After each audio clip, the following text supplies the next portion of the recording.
বুধবার সকালে জলপাইগুড়ি কোতোয়ালি থানার অন্তর্গত রায়পুর চা বাগানের পাহাড়িয়া শ্রমিক মহল্লায় চা বাগান শ্রমিক অজয় মুন্ডা ধারালো অস্ত্র দিয়ে প্রথমে নিজের স্ত্রীকে হত্যা করে এবং এরপরই নিজের দুই সন্তানকে ধারালো অস্ত্রের মুখে রেখে ঘরের দরজা বন্ধ করে দেয়।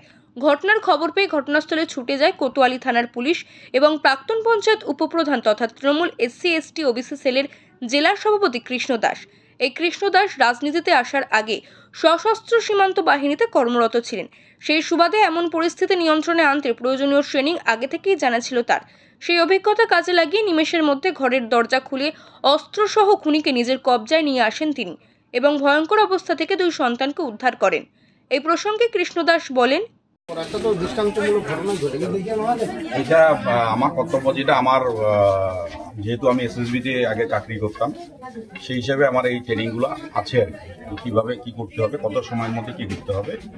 আমি যখন আসি দেখলাম যে দুর্বল পয়েন্টটা কী, দুর্বল জায়গাটা কী আছে, কী পজিশনে আছে, তখন দেখলাম যে আমি যে ঘর না ভেঙেও শব্দ না করেও এটাকে মানে খোলা যাবে, তখন আমি 2 সেকেন্ডের মধ্যে দরজাটাকে খুলে দিই। আমি যখন দেখি যে কোথা থেকে ওইটাকে আটকানো হয়েছে আর কি, এবং দরজাটা খুলে দেওয়ার সঙ্গে সঙ্গে আমি ওকে গিয়ে ধরে প্রথমে দাদা ধরে ফেলি। মানে ওকে সময়টা দিনে যে দাদা চালাবে, এই সময়টাও পাইনি। মানে ওকে একটা আতঙ্ক তৈরি করে দাও, এত শর্ট সময় ঢুকে একটা আতঙ্ক তৈরি করে দাও, যে আতঙ্কের মধ্যে ও যাতে মুভমেন্ট করতে না পারে, ও নিজে যাতে ভয় পায় যায়।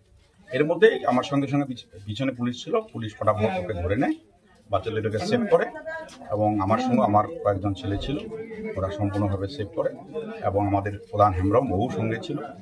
নিয়ে আমরা ওকে প্রথমে সরাই, তারপরে বাচ্চাদের উদ্ধার করি। বাচ্চাদের এখন ভয় পাচ্ছে। আমার মেয়েকে দিয়ে আপাতত হচ্ছে প্রধান হেমব্রমের বাড়িতে, সেখানে শেল্টার দেওয়া হচ্ছে। অপরদিকে নিজের স্ত্রীকে খুনের দায়ে অভিযুক্ত চা বাগান শ্রমিক অজয় মুন্ডাকে আটক করে পুলিশ। শিশু দুজনকে নিরাপদ আশ্রয়ে রাখা হয়েছে বলে জানা গিয়েছে। জলপাইগুড়ি থেকে উজ্জ্বল হরির রিপোর্ট, ওঙ্কার বাংলা।